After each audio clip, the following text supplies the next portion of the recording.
Amigo mío, tú que me escuchas hoy, quizás llevas en el corazón una herida profunda, una herida causada por otros. El título de este mensaje habla de encontrar paz, pero seamos sinceros, buscar la paz cuando otros te hieren parece imposible. A veces el dolor es tan agudo, la traición tan amarga, que la paz se siente como una estrella lejana, inalcanzable. Crees que nadie lo ve, que a nadie le importa, que estás solo en tu sufrimiento. Yo también he sentido eso. He visto el dolor en los ojos de miles, en cada rincón de este mundo, desde las calles concurridas de Nueva York hasta las ciudades reconstruidas de Berlín después de la guerra. He visto la angustia tallada en los rostros, y sé que a veces la primera reacción es pensar que Dios mismo ha apartado la mirada.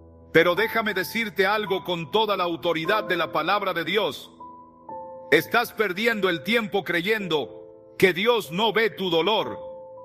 Es un error fatal pensar que estás solo en esto, porque nada escapa a los ojos del Señor. Nada. Cada lágrima que derramas en silencio, cada palabra cruel lanzada contra ti como una flecha envenenada, cada traición que te rompió el corazón, Él lo sabe todo. Puedes sentir que el mundo entero te ha dado la espalda, que tu clamor se pierde en el vacío, pero Dios no lo ha hecho. Él es el Dios que ve. La Biblia, este libro maravilloso que tengo en mis manos, nos lo asegura en Proverbios, capítulo 15, versículo 3. Los ojos de Jehová están en todo lugar, mirando a los malos y a los buenos. Él te está mirando ahora mismo. Sus ojos están sobre ti, con amor, con compasión. Y sí, también están observando atentamente a aquellos que te han hecho daño. Cuando alguien te lastima, cuando la espina del dolor se clava hondo, la pregunta surge casi instintivamente: ¿a Dios le importa? ¿Ve lo que me han hecho? ¿Siente mi angustia? Y la respuesta, amigo mío, es un sí rotundo y poderoso. Sí, Él ve esas lágrimas silenciosas que mojan tu almohada en la oscuridad de la noche. Él escucha esas oraciones ahogadas que apenas puedes susurrar entre sollozos. Él conoce el peso aplastante que oprime tu pecho, ese dolor que otros ignoran o minimizan. Y Él no es indiferente. No es un espectador pasivo en el drama de tu vida.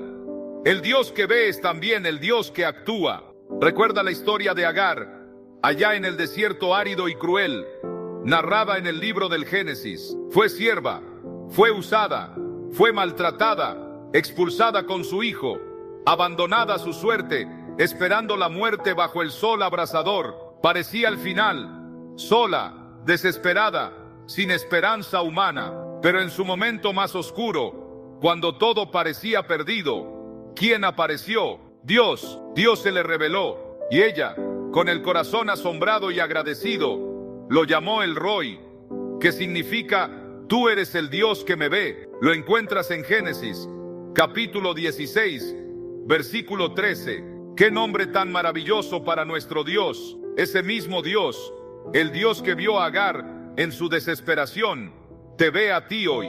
Te ve en tu oficina donde te menosprecian, te ve en tu hogar donde hay tensión, te ve en tu soledad, te ve en medio de la multitud, sintiéndote invisible. Él no te ha olvidado, jamás, no ha ignorado tu sufrimiento, aunque sientas que sí. Incluso si la gente se burla, si te traicionan aquellos en quienes confiabas, si te dan la espalda los que deberían apoyarte, Dios permanece fiel. Él es tu roca, tu refugio. Y escucha bien esto, porque es vital. No tienes que luchar tú solo por hacerte justicia. No tienes que gastar tus energías tratando de demostrar tu dolor a un mundo indiferente. No necesitas hacerlo. Aquel que se sienta en el trono del universo, el Rey de Reyes y Señor de Señores, ya lo ha visto todo, y precisamente porque Él te ve, puedes descansar, porque Él sabe, puedes confiar. Dios está mirando, y ten la seguridad, amigo mío, que Él tratará con aquellos que te han lastimado a su manera perfecta y en su tiempo perfecto, no según tu impaciencia, no según mi deseo de ver las cosas resueltas ya, sino según su soberana y justa voluntad. Puedes descansar en eso. Hay esperanza para ti hoy. La gente puede pensar que puede salirse con la suya. Creen que pueden herir, mentir, engañar, traicionar, manipular, y que nadie les pedirá cuentas. Viven como si no hubiera un mañana, como si sus acciones no tuvieran consecuencias eternas. Se ríen de la justicia, pisotean la verdad, construyen sus pequeños reinos sobre el dolor ajeno, pero olvidan una cosa fundamental: hay un Dios en los cielos, un Dios santo, un Dios justo, que juzga con rectitud, y su juicio es ineludible. La Biblia, la palabra infalible de Dios, declara con una claridad que estremece en Hebreos, capítulo 10, versículo 30, pues conocemos al que dijo: mía es la venganza, yo daré el pago, dice el Señor. Y otra vez, el Señor juzgará a su pueblo. Y añade algo terrible en el versículo 31: horrenda cosa es caer en manos del Dios vivo. Horrenda cosa. Cuando alguien te hace daño, puede parecer que ellos prosperan mientras tú sufres.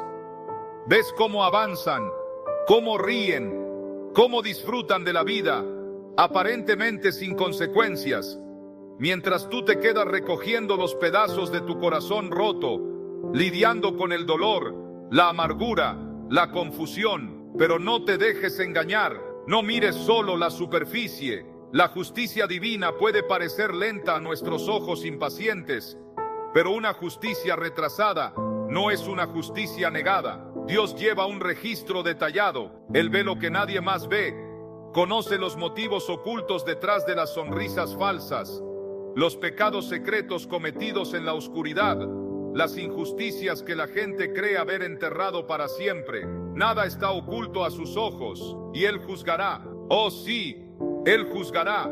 La justicia de Dios no es como la justicia humana, tan a menudo imperfecta, influenciable o incluso corrupta.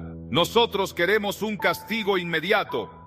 Queremos ver al culpable pagar ya mismo. Pero los caminos de Dios son más altos que nuestros caminos, y sus pensamientos más altos que nuestros pensamientos, como nos dice Isaías, capítulo 55. A veces, en su misericordia insondable, Él da tiempo para que las personas se arrepientan. Él no se complace en la muerte del impío, sino en que se vuelva de su camino y viva. Esa es su gracia. Pero otras veces, Él permite que sus propias acciones malvadas les traigan la ruina, que cosechen el fruto amargo de sus propias siembras. Pero al final, nadie escapa de su juicio. Nadie. Gálatas, capítulo 6, versículo 7, nos advierte solemnemente: no os engañéis, Dios no puede ser burlado, pues todo lo que el hombre sembrare, eso también segará. Todo lo que siembres, cosecharás. Si siembras vientos de maldad, cosecharás tempestades de juicio. Piensa por un momento en el faraón de Egipto. Qué hombre tan orgulloso, qué gobernante tan terco. Oprimió al pueblo de Dios, los israelitas, durante años y años. Los esclavizó, los maltrató, endureció su corazón una y otra vez ante las advertencias de Moisés. Pensaba que era imparable, que su poder era absoluto, que podía desafiar al mismo Dios del cielo. Pero Dios estaba mirando. Oh sí, Él veía cada lágrima hebrea, escuchaba cada gemido de angustia. Y cuando llegó el momento justo, el tiempo señalado en su soberanía, actuó. ¿Y cómo actuó? Plaga tras plaga, azotó la tierra de Egipto. El orgullo indomable de Faraón se convirtió en el instrumento de su propia caída. Su ejército poderoso fue tragado por las aguas del Mar Rojo. Y Dios, con mano fuerte y brazo extendido, liberó a su pueblo. Ese mismo Dios que juzgó al faraón obstinado, tratará con aquellos que dañan a sus hijos hoy. Créelo. Así que, amigo mío, te ruego, no desperdicies tu energía preciosa buscando venganza. No dejes que la amargura eche raíces profundas en tu corazón y envenene tu alma. Suéltalo, entrégaselo a Dios. Deja ese peso en sus manos fuertes y justas. Romanos, capítulo 12, versículo 19, nos lo recuerda con claridad meridiana. No os venguéis vosotros mismos, amados míos, sino dejad lugar a la ira de Dios, porque escrito está: mía es la venganza, yo pagaré, dice el Señor. ¿Lo escuchaste? Mía es la venganza, yo pagaré. No es tu trabajo, no es mi trabajo, es el trabajo de Dios. No tienes que luchar tú por la justicia final. Tu Dios es el juez supremo, el juez justo, y Él nunca falla, nunca. Confía en Él, descansa en su justicia perfecta. Cuando estamos heridos, cuando alguien nos ha clavado un puñal en la espalda, la respuesta natural, la reacción carnal, es contraatacar. Queremos defendernos, queremos hacer que la persona que nos lastimó sienta el mismo dolor que nos causó, o incluso más. Queremos verlos sufrir, humillados, derrotados. Es un impulso poderoso, casi instintivo. Pero Dios, en su infinita sabiduría y amor, nos manda a tomar un camino diferente, un camino más alto, un camino que parece contrario a toda lógica humana, como leímos antes en Romanos, capítulo 12, versículo 19. No os venguéis vosotros mismos, amados míos, sino dejad lugar a la ira de Dios, porque escrito está: mía es la venganza, yo pagaré, dice el Señor. Dejad lugar a la ira de Dios, no a la tuya.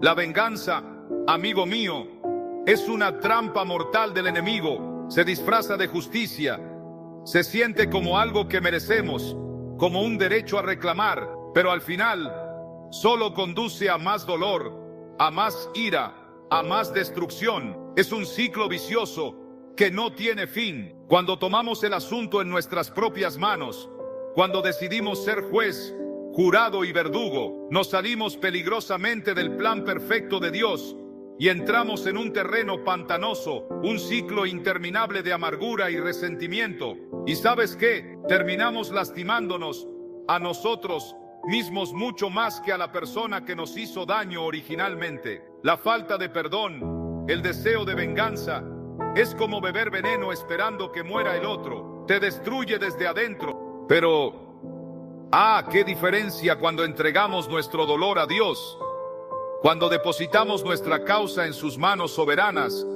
cuando le permitimos a Él actuar en nuestro nombre. Entonces, la carga se aligera, la paz comienza a fluir. Mira el ejemplo de David, un hombre conforme al corazón de Dios. El rey Saúl, consumido por los celos y la inseguridad, intentó matarlo repetidamente. Lo persiguió como a una fiera por montes y desiertos. Lo trató injustamente, le hizo la vida imposible. David tuvo oportunidades claras para vengarse. En dos ocasiones distintas, tuvo a Saúl a su merced, vulnerable, indefenso. Sus hombres le decían: es tu oportunidad, David. Dios lo ha entregado en tu mano, mátalo. Pero David se negó rotundamente. Dijo, como leemos en Primera de Samuel, capítulo 24, versículo 12: juzgue Jehová entre tú y yo, y véngueme de ti, Jehová, pero mi mano no será contra ti.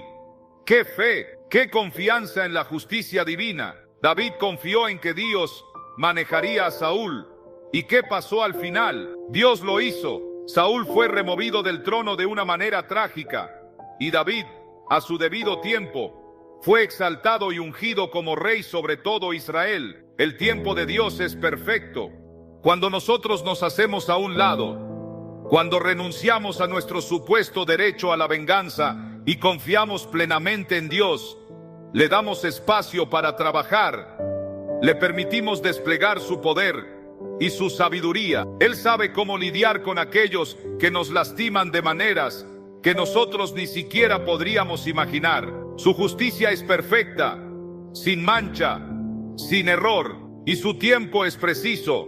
Ni un segundo antes, ni un segundo después. Así que en lugar de llevar la pesada y agotadora carga de la venganza sobre tus hombros, entrégasela a Él ahora mismo. Suéltala, deja ir la ira que te consume, la amargura que te envenena, el deseo ardiente de desquitarte. Confía en que el Dios del universo, el creador de todo lo que existe, es tu defensor, Él es tu vindicador, y Él pagará a su manera perfecta. Puedes estar seguro de eso. Cuando alguien te lastima profundamente, es casi inevitable preguntar: ¿por qué? ¿Por qué a mí? ¿Qué hice para merecer esto? El dolor se siente tan personal, tan injusto, a veces completamente sin sentido. La traición duele como una herida abierta. La injusticia clama al cielo. Y te preguntas, en medio de la confusión y las lágrimas, si algo bueno puede salir alguna vez de una situación tan terrible. ¿Puede Dios sacar belleza de estas cenizas? ¿Puede haber un propósito oculto en este sufrimiento? Déjame decirte con convicción: sí, nuestro Dios nunca desperdicia el dolor. Nunca. Él es un Dios redentor. Un Dios que tiene el poder asombroso de tomar aquello que fue planeado para mal, aquello que el enemigo diseñó para destruirte, y convertirlo en bien. Mira la increíble historia de José, relatada en el libro del Génesis. ¡Qué vida tan llena de pruebas! Sus propios hermanos, consumidos por la envidia, lo odiaron, conspiraron contra él, y finalmente lo vendieron como esclavo. Imagina el dolor, la traición familiar. Luego en Egipto, fue acusado falsamente por la esposa de su amo, Potifar, una calumnia que le costó la libertad. Fue arrojado a una oscura prisión, olvidado, abandonado aparentemente por Dios y por los hombres. Años de injusticia, años de sufrimiento. Parecía que su vida estaba arruinada para siempre. Pero a través de todo eso, sin que José lo supiera muchas veces, Dios estaba trabajando, tejiendo los hilos de su plan soberano detrás de escena. Años después, cuando José, ya elevado a una posición de gran poder como gobernador de Egipto, se encontró cara a cara con esos mismos hermanos que lo habían vendido, ¿qué les dijo? No les habló con rencor, no buscó venganza. Les dijo esas palabras asombrosas que encontramos en Génesis, capítulo 50, versículo 20. Vosotros pensasteis mal contra mí, mas Dios lo encaminó a bien, para hacer lo que vemos hoy, para mantener en vida a mucho pueblo. ¡Qué perspectiva divina! Lo que ustedes planearon para destruirme, Dios lo usó para salvar vidas. Tal vez alguien ha mentido sobre ti en tu trabajo o en tu iglesia.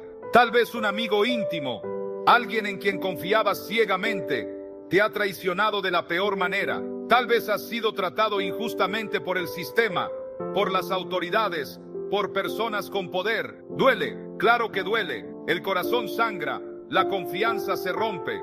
Pero no te desanimes, no pierdas la esperanza. Dios todavía está en el trono. Él sigue teniendo el control absoluto de todas las cosas. Él puede tomar precisamente aquello que estaba destinado a destruirte y usarlo para elevarte, para fortalecerte, para cumplir sus propósitos en tu vida. Ese rechazo doloroso que enfrentaste podría estar preparándote para un llamado más grande, para una tarea que requiere humildad y dependencia de Él. Ese dolor profundo que soportaste con lágrimas podría estar moldeándote, sin que te des cuenta ahora, en una persona de fe más profunda, de sabiduría más aquilatada, de compasión más genuina. Romanos, capítulo 8, versículo 28, nos da esta promesa gloriosa: una roca firme en medio de las tormentas de la vida. Y sabemos que a los que aman a Dios, todas las cosas les ayudan a bien. Esto es, a los que conforme a su propósito son llamados. Escucha bien, no dice algunas cosas, dice todas las cosas, incluso las heridas, incluso las traiciones, incluso los dolores más profundos del corazón. Dios las puede usar para tu bien y para su gloria. Puede que no lo veas ahora, puede que estés en medio del valle oscuro y no entiendas nada, pero te aseguro, amigo mío, que un día mirarás hacia atrás desde la perspectiva de la eternidad, o incluso desde más adelante en tu caminar terrenal, y entenderás por qué Dios permitió ciertas cosas. Verás su mano soberana obrando en medio del caos. Él está escribiendo una historia más grande con tu vida, una historia mucho más hermosa y significativa de lo que puedes imaginar ahora. Y cada capítulo, sí, incluso los capítulos dolorosos y difíciles, te están guiando hacia un propósito mayor, hacia un destino glorioso en Él. Confía en Él. Él está obrando todas las cosas para tu bien. Aférrate a esa promesa. Ahora llegamos a uno de los puntos más difíciles, uno que choca directamente con nuestro orgullo herido y nuestro deseo de justicia propia: el perdón. Cuando alguien te ha hecho daño profundamente, cuando la herida es reciente y sangra, el perdón puede parecer no solo difícil, sino absolutamente imposible. El mundo, la voz de la carne, la influencia del enemigo, todo te grita: aférrate a la ira, guarda rencor, busca venganza, haz que paguen por lo que hicieron. Es la reacción natural, la respuesta del viejo hombre. Pero Dios, nuestro Padre Celestial, nos llama a un camino más alto, un camino radicalmente diferente, un camino que solo es posible por su gracia, el camino del perdón. Y no te equivoques, amigo mío, el perdón no es una señal de debilidad. Al contrario, es uno de los mayores actos de obediencia y fortaleza espiritual que un creyente puede mostrar. Requiere más fuerza perdonar que guardar rencor. Requiere más valentía soltar la ofensa que aferrarse a ella. ¿Y quién nos dio el ejemplo máximo, el modelo perfecto de perdón? Nuestro Señor y Salvador Jesucristo. Piensa en Él, colgando en esa cruz áspera y cruel, entre el cielo y la tierra. Había sido traicionado por uno de los suyos, negado por otro, abandonado por casi todos. Había sido acusado falsamente ante las autoridades religiosas y romanas. Había sido golpeado brutalmente, escupido, burlado, coronado de espinas, un sufrimiento atroz e inmerecido. Y sin embargo, en medio de esa agonía física y espiritual, miró a sus enemigos, a los soldados que lo crucificaban, a la multitud que se mofaba. ¿Y qué dijo? ¿Maldiciones? ¿Amenazas de juicio? No, pronunció esas palabras asombrosas de gracia infinita: Padre, perdónalos, porque no saben lo que hacen. Lo leemos en Lucas, capítulo 23, versículo 34. Padre, perdónalos. Si Jesús, el Hijo de Dios sin pecado, pudo perdonar a aquellos que le estaban quitando la vida de la manera más cruel imaginable, ¿acaso no podemos nosotros, por su gracia capacitadora, perdonar también a quienes nos han hecho daño, por grande que sea la ofensa? Ahora aclaremos algo importante. Perdonar no es decir que lo que hicieron estuvo bien. No lo estuvo. El pecado es pecado. El mal es mal. Perdonar no es excusar su comportamiento, ni minimizar el dolor real que te causaron. Tus lágrimas son válidas. Tu herida es real. Perdonar tampoco significa necesariamente olvidar de inmediato o restaurar la confianza ciegamente, especialmente si no hay arrepentimiento genuino o si la persona sigue siendo un peligro. No, el perdón es fundamentalmente una decisión de la voluntad, un acto de obediencia a Dios. Es poner a la persona ofensora y la deuda que crees que tiene contigo en las manos de Dios, confiando en que Él es el juez justo. Es elegir caminar en libertad espiritual en lugar de permanecer encadenado a la amargura del pasado. Porque ¿sabes qué pasa cuando nos negamos a perdonar? Nos encadenamos nosotros mismos a la persona y al evento que nos hizo daño. Revivimos el dolor una y otra vez. La amargura nos consume como un cáncer espiritual, pero cuando perdonamos, nos liberamos a nosotros mismos, rompemos esas cadenas invisibles. Colosenses, capítulo 3, versículo 13, nos da una instrucción clara: soportándoos unos a otros y perdonándonos unos a otros, si alguno tuviere queja contra otro, de la manera que Cristo os perdonó, así también hacedlo vosotros. Fíjate bien, Dice, de la manera que Cristo os perdonó. Ese es el estándar, esa es la motivación. Esto no es una sugerencia amable, amigo mío. Es un mandato divino. Dios nos ha perdonado tanto a nosotros, una deuda impagable de pecado, una ofensa infinita contra su santidad. Si Él nos perdonó gratuitamente a través del sacrificio de su Hijo en la cruz, ¿cómo podemos nosotros, entonces, negar el perdón a otros por ofensas mucho menores en comparación? Puedes estar pensando ahora mismo, pero Billy, ellos no merecen mi perdón. No sabes lo que me hicieron, y puede que tengas razón desde una perspectiva humana. Tal vez no lo merecen, pero nosotros tampoco merecíamos la misericordia y el perdón de Dios, y sin embargo, Él nos lo dio abundantemente por pura gracia. El perdón no se trata principalmente de lo que la otra persona merece, se trata de tu obediencia a Dios y de tu propia sanidad y libertad espiritual. Cuando perdonas, entregas la situación completa al único que puede traer verdadera justicia y sanidad. Sueltas el veneno mortal del resentimiento que te está matando lentamente y permites que Dios comience a sanar las heridas profundas de tu corazón. El perdón es difícil, lo sé. A veces parece la montaña más alta que escalar, pero con Dios es posible.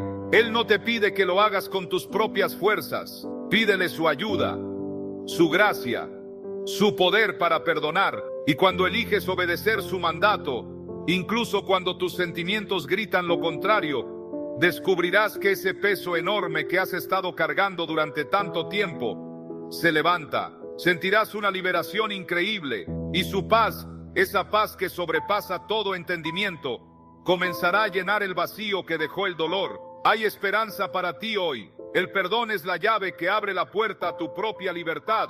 Una de las cosas más difíciles de aceptar cuando hemos sido heridos es que la justicia de Dios no siempre sucede cuando nosotros queremos, o como nosotros queremos, o como nosotros queremos, o como anhelamos ver las consecuencias inmediatas. Cuando nos hacen daño, queremos que aquellos que nos lastimaron sientan lo que nosotros sentimos. Ahora mismo, queremos que experimenten el mismo dolor, la misma humillación, la misma pérdida que nos hicieron pasar. Queremos que el universo se reequilibre instantáneamente, pero los caminos de Dios, como ya hemos dicho, son más altos que los nuestros, y su tiempo es perfecto, aunque a nosotros nos parezca lento. El libro de Eclesiastés, en el capítulo 3, versículo 17, nos recuerda esta verdad profunda. Y dije yo en mi corazón, al justo y al impío juzgará Dios, porque allí hay un tiempo para todo lo que se quiere y para todo lo que se hace. Nota esas palabras clave. Allí hay un tiempo señalado por Dios. Puede que no sea hoy, puede que no sea mañana, puede que ni siquiera sea en esta vida terrenal, pero la justicia vendrá. De eso puedes estar seguro.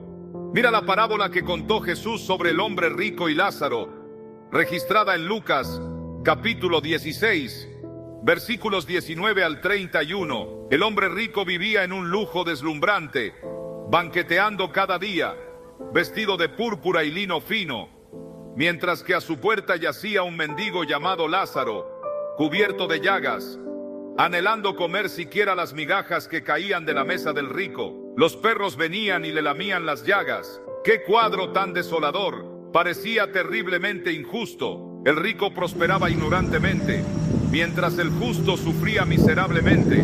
¿Dónde estaba Dios? ¿Dónde estaba la justicia? Pero la historia no termina ahí.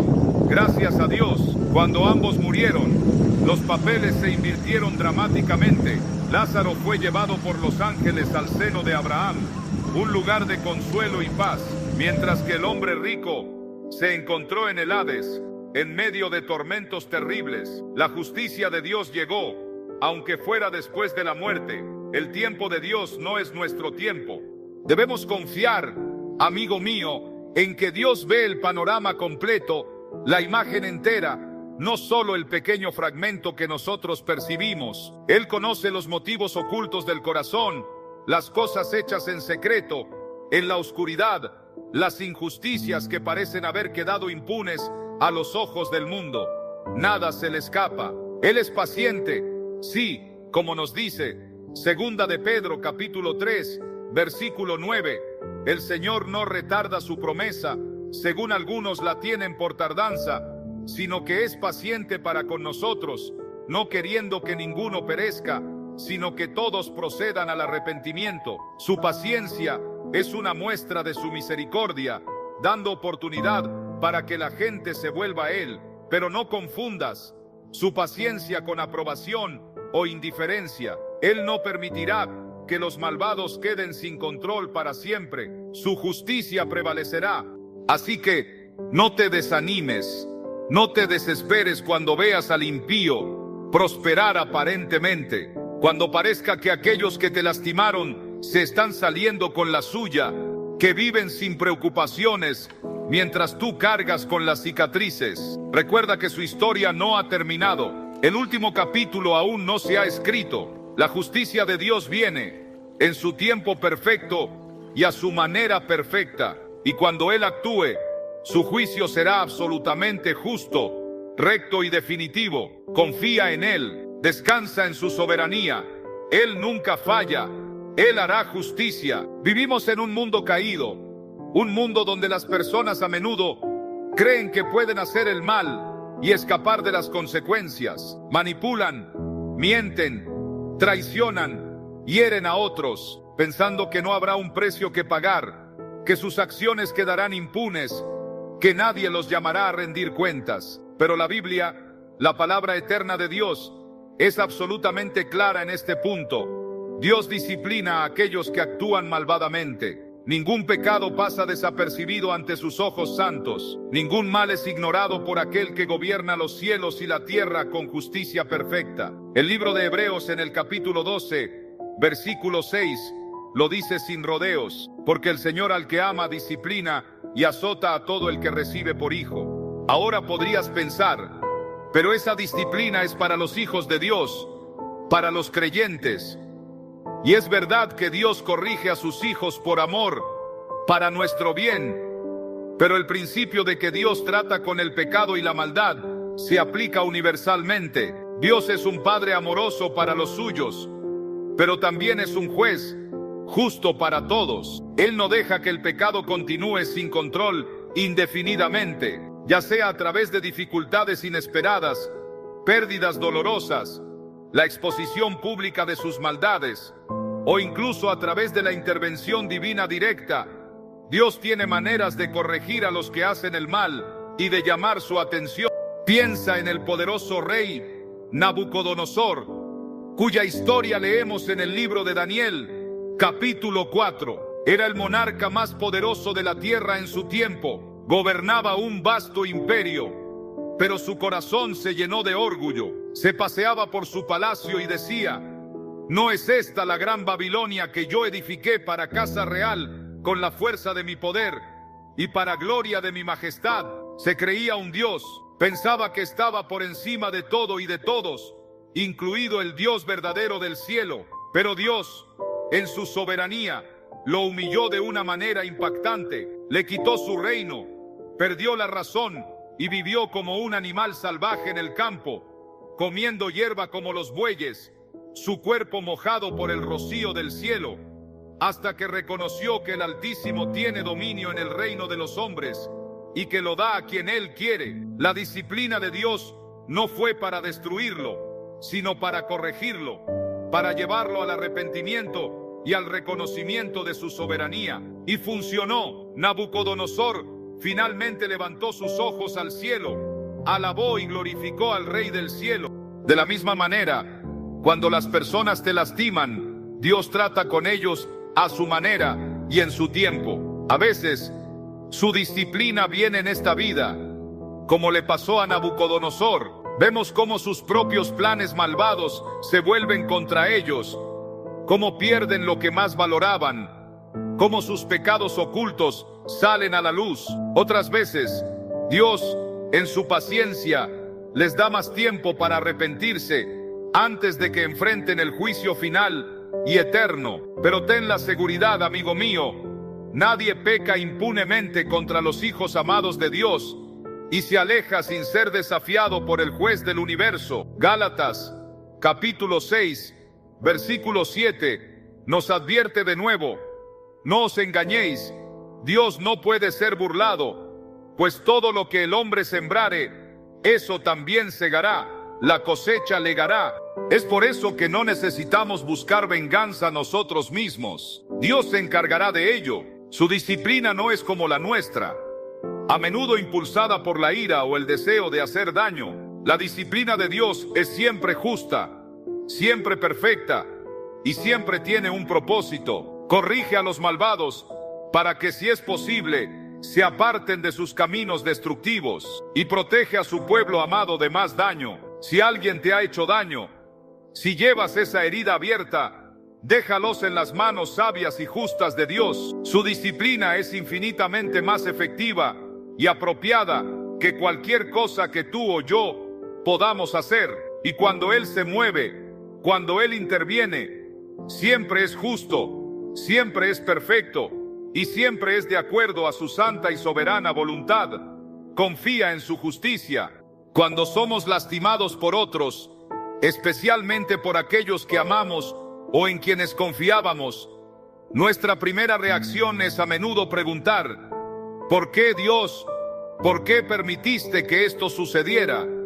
Si me amas, ¿por qué dejaste que me traicionaran así? ¿Por qué permites tanto dolor, tanta angustia, tanto sufrimiento en la vida de tus hijos? Es una pregunta honesta, una lucha real que muchos hemos enfrentado. La verdad es que vivimos en un mundo caído, afectado por el pecado, y el sufrimiento es una realidad dolorosa. Dios no causa el mal es obra del pecado y del enemigo de nuestras almas, pero en su soberanía y sabiduría infinitas, Dios sí puede usar las pruebas, las dificultades, incluso el dolor causado por otros, para refinarnos, para fortalecer nuestra fe, para purgar de nosotros el orgullo y la autosuficiencia, y para moldearnos más y más a la imagen de su Hijo Jesucristo. Él puede transformar el crisol del sufrimiento en un taller de santificación. Piensa en el patriarca Job. ¡Qué hombre!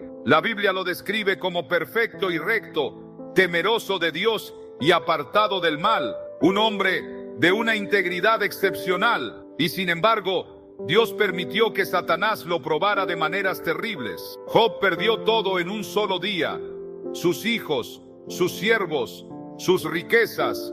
Todo se desvaneció, y luego, como si fuera poco, perdió incluso su propia salud, quedando cubierto de llagas dolorosas desde la cabeza hasta los pies. Un sufrimiento inimaginable. Sus amigos vinieron, supuestamente, a consolarlo, pero terminaron acusándolo falsamente, insinuando que algún pecado oculto había causado su desgracia. Job sufrió profundamente, física, emocional y espiritualmente, pero a pesar de todo el dolor, la confusión y las preguntas sin respuesta, la fe de Job, aunque probada hasta el límite, fue purificada en el fuego de la aflicción. Al final de su terrible experiencia, Job pudo declarar con una fe renovada y una comprensión más profunda de Dios: mas Él conoce mi camino, me probará y saldré como oro. Lo encuentras en Job, capítulo 23,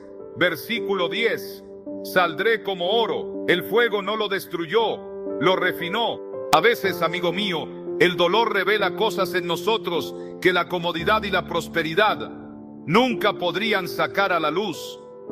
Expone nuestra peligrosa dependencia de las personas, de las circunstancias o de las posesiones materiales, en lugar de depender únicamente de Dios. Pone a prueba nuestra capacidad de confiar en Él cuando nada tiene sentido, cuando el camino es oscuro y no vemos la salida. Profundiza nuestra relación con Él de maneras inesperadas, forzándonos a clamar a Él, a aferrarnos a Él como nuestra única esperanza. Romanos capítulo 5, versículos 3 y 4, nos dice algo sorprendente: nos gloriamos también en las tribulaciones, sabiendo que la tribulación produce paciencia, y la paciencia prueba, y la prueba esperanza.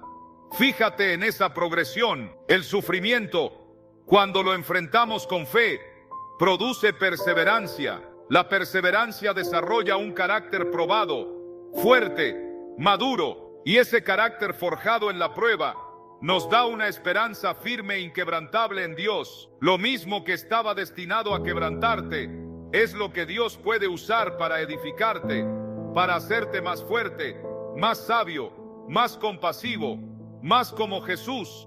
Volvamos a mirar a José por un momento, traicionado por sus hermanos, vendido como esclavo en una tierra extraña, encarcelado injustamente durante años. ¿Cuántas razones tenía para amargarse, para odiar, para renunciar a su fe? Pero esos años de dificultad, esas pruebas aparentemente interminables, lo estaban preparando. Dios estaba usando cada lágrima, cada injusticia, cada día en esa prisión oscura, para forjar en él el carácter, la humildad, la sabiduría y la dependencia de Dios que necesitaría para la posición exaltada que Dios tenía reservada para él.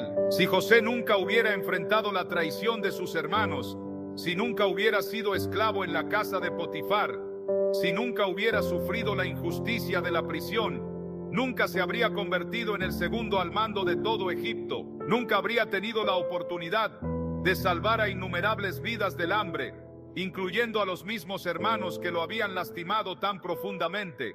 Dios permite las pruebas en nuestras vidas, no para destruirnos, sino para transformarnos. Lo que otros planearon para mal, lo que el enemigo usó para atacarte, Dios puede convertirlo soberanamente en algo bueno, en algo que cumpla sus propósitos eternos y te haga más como su hijo. Así que, si estás pasando por una temporada de dolor ahora mismo, si sientes el aguijón de la herida causada por otros, no dejes que te amargue. No permitas que el veneno del resentimiento infecte tu alma. En lugar de eso, entrégale tu dolor a Dios y pídele que lo use para hacerte mejor, no más amargado. Confía en que Él está trabajando detrás de escena, incluso cuando no lo veas. Te está refinando para algo mayor. Te está preparando para su gloria. Tu sufrimiento no será en vano si lo pones en sus manos.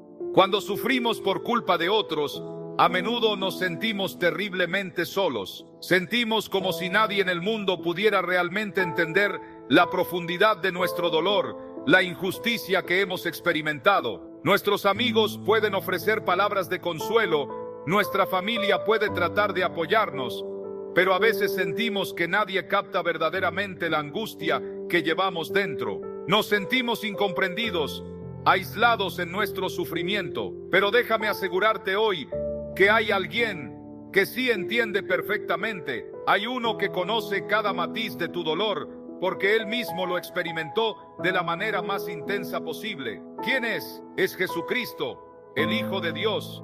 Nuestro Señor Jesús fue traicionado de la manera más vil. Fue acusado falsamente por líderes religiosos corruptos. Fue burlado y escarnecido por soldados crueles y por la multitud voluble.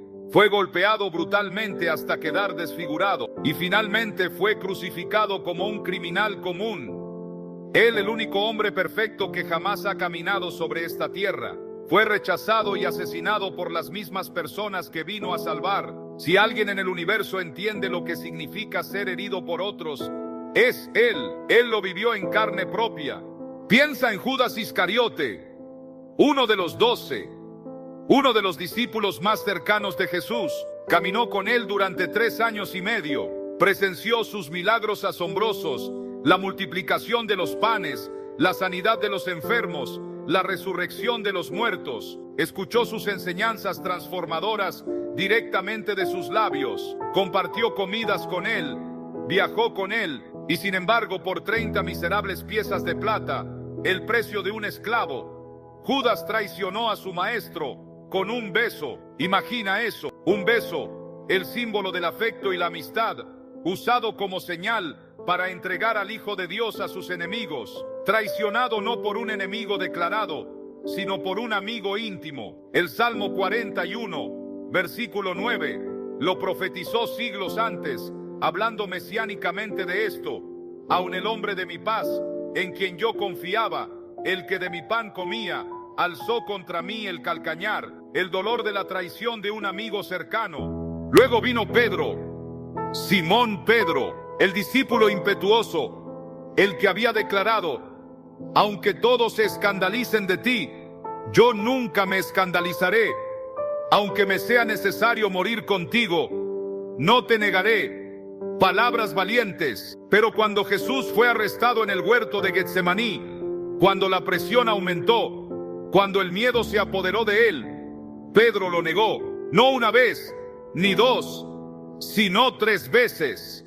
Juró que ni siquiera conocía a Jesús. En la hora más oscura de Jesús, en su momento de mayor necesidad, sus amigos más cercanos lo abandonaron o lo negaron. Jesús se paró ante los líderes religiosos, el Sanedrín, y fue acusado falsamente por testigos comprados. Le escupieron en el rostro, lo golpearon, se burlaron de él. Luego, ante Pilato, el gobernador romano, la multitud que apenas unos días antes había gritado: Hosana, bendito el que viene en el nombre del Señor, ahora gritaba con furia: crucifícale, crucifícale.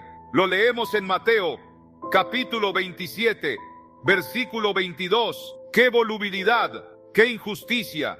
Jesús conoce el aguijón punzante de la traición, conoce el dolor profundo de ser incomprendido, conoce la angustia desgarradora de ser rechazado por aquellos a quienes amaba. Él experimentó todo eso. Y sin embargo, ¿qué hizo él? Se llenó de amargura, planeó su venganza. No, como ya hemos visto, mientras colgaba en esa cruz, sufriendo la injusticia más grande de la historia, miró a los que se burlaban de él, a los que lo habían clavado allí, y oró: Padre, perdónalos, porque no saben lo que hacen. Lucas, capítulo 23, versículo 34. Perdón en medio del dolor extremo. Es por eso, amigo mío, que podemos venir a Él con todo nuestro dolor, con todas nuestras heridas. Él no solo simpatiza con nosotros desde una distancia celestial, Él entiende. Él ha estado allí. Hebreos, capítulo 4, versículo 15, nos lo asegura: porque no tenemos un sumo sacerdote que no pueda compadecerse de nuestras debilidades, sino uno que fue tentado en todo según nuestra semejanza, pero sin pecado. Él conoce nuestras luchas, nuestras tentaciones, nuestro dolor, porque lo vivió. Si Jesús, el Hijo inocente y perfecto de Dios, fue traicionado, herido, rechazado, no deberíamos sorprendernos demasiado cuando nosotros, como sus seguidores, experimentemos cosas similares en este mundo caído. El siervo no es mayor que su Señor, pero aquí está la buena noticia, la gloriosa esperanza. Así como Dios resucitó a Jesús de entre los muertos, en victoria triunfante sobre el pecado, la muerte y el infierno, también nos ayudará a nosotros a superar nuestro dolor.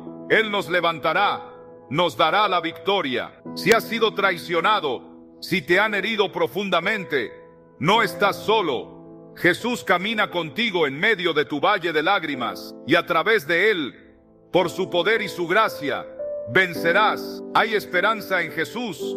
Este puede ser uno de los mandamientos más difíciles, más contraculturales, más desafiantes de todas las Escrituras. Cuando alguien nos hiere profundamente, cuando nos han hecho un mal terrible, nuestro instinto humano, nuestra naturaleza caída, es distanciarnos, construir muros, permanecer enojados, resentidos, o incluso, secretamente, o no tan secretamente, esperar su caída, desear que les vaya mal. Queremos protegernos, queremos que sientan algo del dolor que nos causaron, pero Jesús, nuestro Maestro y Señor, nos da una instrucción radicalmente diferente, una que va en contra de todo lo que el mundo nos enseña. Él dice en Mateo, capítulo 5, versículo 44, pero yo os digo, amad a vuestros enemigos, bendecid a los que os maldicen, haced bien a los que os aborrecen, y orad por los que os ultrajan y os persiguen. Amad a vuestros enemigos, orad por los que os persiguen. ¿Por qué? ¿Por qué Dios nos pediría algo tan aparentemente ilógico tan difícil? ¿Por qué orar por alguien que nos ha causado tanto dolor? Porque la oración cambia las cosas. Y quizás, lo más importante, la oración cambia nuestros corazones. Cuando empezamos a orar por aquellos que nos han hecho daño, algo poderoso sucede dentro de nosotros. Primero, estamos obedeciendo un mandato claro de Dios, y la obediencia siempre trae bendición. Segundo, al orar por ellos, estamos entregando nuestro dolor, nuestra ira, nuestra necesidad de justicia a Dios. Estamos cambiando nuestro enfoque de la amargura que nos consume a la sanación que Dios ofrece, de la venganza que nos esclaviza a la rendición que nos libera. En lugar de seguir llevando la pesada y agotadora carga de la ira y el resentimiento, la ponemos humildemente en las manos de aquel que juzga con perfecta justicia y que ve los corazones. Jesús, como siempre, practicó lo que predicó. Mientras colgaba de esa cruz infame, traicionado, golpeado, burlado, Él no maldijo a sus enemigos, no pidió fuego del cielo para consumirlos. ¿Qué hizo? Oró por ellos. Padre, perdónalos, porque no saben lo que hacen. Lucas, capítulo 23, versículo 34. ¡Qué ejemplo supremo de amor y gracia! Si Jesús pudo orar por aquellos que literalmente lo estaban matando, ¿no podemos nosotros también, por su gracia fortalecedora, orar por aquellos que solamente nos han herido con palabras, acciones o traiciones? Ahora, orar por nuestros enemigos no significa que excusemos sus acciones pecaminosas. El pecado sigue siendo pecado. No significa que debamos permitir ingenuamente que nos sigan lastimando o abusando de nosotros. Debemos poner límites saludables. Debemos buscar protección si es necesario, pero sí significa que los entregamos a Dios, que renunciamos a nuestro derecho a la venganza personal, que deseamos sinceramente lo mejor para ellos, que es su arrepentimiento y salvación. Romanos capítulo 12, versículo 20, nos da una instrucción práctica. Así que, si tu enemigo tuviere hambre, dale de comer. Si tuviere sed, dale de beber. Pues haciendo esto, ascuas de fuego amontonarás sobre su cabeza. Esto no es una forma sutil de venganza. No significa que oremos por su destrucción o que le deseemos el mal. Al contrario, como explica el contexto, amontonar ascuas de fuego probablemente se refiere a provocar en ellos vergüenza y convicción de pecado a través de nuestra inesperada bondad y amor, llevándolos potencialmente al arrepentimiento. Oramos para que Dios obre en sus corazones, para que vean su error, para que se vuelvan a Él, y al mismo tiempo, oramos para que nosotros mismos seamos liberados de las garras venenosas de la falta de perdón. Cuando oramos por aquellos que nos lastiman, rompemos el ciclo destructivo del odio y la represalia. Nos negamos a dejar que sus acciones malvadas definan nuestro espíritu y controlen nuestras emociones. En lugar de ser consumidos por el resentimiento y la amargura, somos llenos gradualmente de la paz sobrenatural de Dios. Y quién sabe, con el tiempo, a través de nuestras oraciones persistentes y nuestro testimonio de gracia, incluso podríamos ver a Dios transformar sus vidas, porque nadie está fuera del alcance del amor redentor y el poder transformador de Dios. Ora por tus enemigos. Es difícil, sí, pero es el camino de Cristo, el camino de la libertad y la bendición. Cuando alguien te lastima, la herida no es solo superficial, no es solo física o material, va mucho más profundo. Penetra en el corazón, en la mente, en el espíritu. La traición, el rechazo, la injusticia, las palabras crueles pueden dejar cicatrices emocionales y espirituales que parecen imposibles de sanar. Años pueden pasar y el recuerdo del dolor aún puede sentirse fresco. La herida aún puede supurar. Te sientes roto por dentro, fragmentado, dañado quizás irreparablemente. Pero escucha con atención, amigo mío. No importa cuán roto te sientas, no importa cuán profunda sea la herida, el poder sanador de Dios es mayor que tu dolor. Su capacidad de restaurar es infinita. El Salmo 147, versículo 3, nos da esta promesa maravillosa y llena de esperanza. Él sana a los quebrantados de corazón y venda sus heridas. ¡Qué imagen tan tierna! Dios como un médico compasivo, inclinándose sobre nosotros, limpiando nuestras heridas con su gracia, vendándolas con su amor, trayendo sanidad a las partes más rotas de nuestro ser. Dios no ignora tu sufrimiento, Él no minimiza tu dolor, Él ve cada lágrima silenciosa que lloras en la noche, Él escucha cada suspiro de angustia, Él está al tanto de cada noche que luchas por dormir, porque los recuerdos dolorosos te atormentan. Él sabe cada vez que repites la escena de la herida en tu mente, sintiendo el dolor de nuevo. Y Él no es solo un observador distante y pasivo. No, Él es el gran médico, el Jehová Rafa, el Señor que sana. Y Él anhela traer sanidad a tu corazón herido. Piensa en la historia de la mujer que tenía un flujo de sangre, relatada en el Evangelio de Marcos, capítulo 5. 12 largos años. 12 años de sufrimiento físico constante, de vergüenza social, de aislamiento religioso. Había gastado todo su dinero en médicos. Había intentado todo lo humanamente posible para mejorar, pero nada había funcionado. Estaba desesperada, sin esperanza, hasta que oyó hablar de Jesús y con una fe audaz, se abrió paso entre la multitud pensando: si tan solo tocare su manto, seré salva. Y lo hizo. Extendió su mano temblorosa, tocó el borde del manto de Jesús, y en un instante sintió en su cuerpo que estaba sana de aquel azote. El poder sanador de Jesús fluyó hacia ella y la restauró por completo. Ese mismo Jesús que sanó el cuerpo enfermo de esa mujer hace 2000 años, puede sanar tu corazón herido hoy. Tiene el mismo poder, tiene la misma compasión. La sanidad emocional y espiritual puede que no siempre llegue de la noche a la mañana, como le ocurrió a ella físicamente. A menudo es un proceso, requiere tiempo, requiere oración, requiere rendirle nuestras heridas a Él una y otra vez, requiere perdonar. Pero cuando traes tus heridas rotas y sangrantes a los pies de Jesús, cuando le permites tocar esas áreas dolorosas con su gracia, Él comienza su obra maravillosa en ti. Él empieza a reemplazar la amargura con su paz, la tristeza profunda con un gozo que no depende de las circunstancias, el quebrantamiento y la fragmentación con una plenitud y una integridad que solo Él puede dar.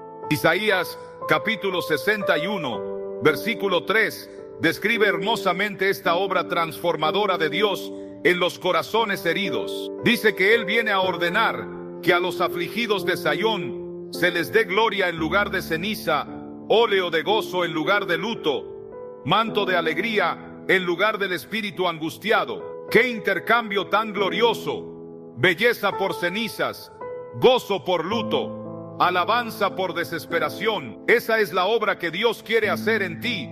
Tal vez has estado cargando con el dolor de lo que alguien te hizo durante meses, años, incluso décadas. Tal vez sientes que esa herida te ha definido, que nunca serás verdaderamente libre de ella. Tal vez has intentado olvidarlo, superarlo con tus propias fuerzas, pero el dolor sigue ahí, latente bajo la superficie. Pero Dios te está diciendo hoy, a través de su palabra: dámelo, confíamelo, deja de aferrarte a ese dolor. Déjame sanarte, permíteme vendar tus heridas. Cuando dejes de aferrarte desesperadamente al dolor y comiences a aferrarte con fe a Él, al sanador de tu alma, experimentarás una paz que va más allá de toda comprensión humana, una paz que guarda tu corazón y tu mente en Cristo Jesús. Y escucha esto: Dios no solo te sana para que vuelvas a ser como antes. A menudo sales más fuerte del proceso de sanidad. Mirarás hacia atrás un día y verás con asombro cómo Él tomó aquello que estaba destinado a destruirte y lo usó para construirte, para fortalecer tu fe, para profundizar tu carácter, para hacerte más útil en sus manos. El dolor fue real, sí, pero su sanación es mayor, su poder restaurador es más grande. Confía en Él, abre tu corazón a su toque sanador, porque tu historia no ha terminado en la herida. Tu sanación está llegando si te vuelves a Él. Hay esperanza.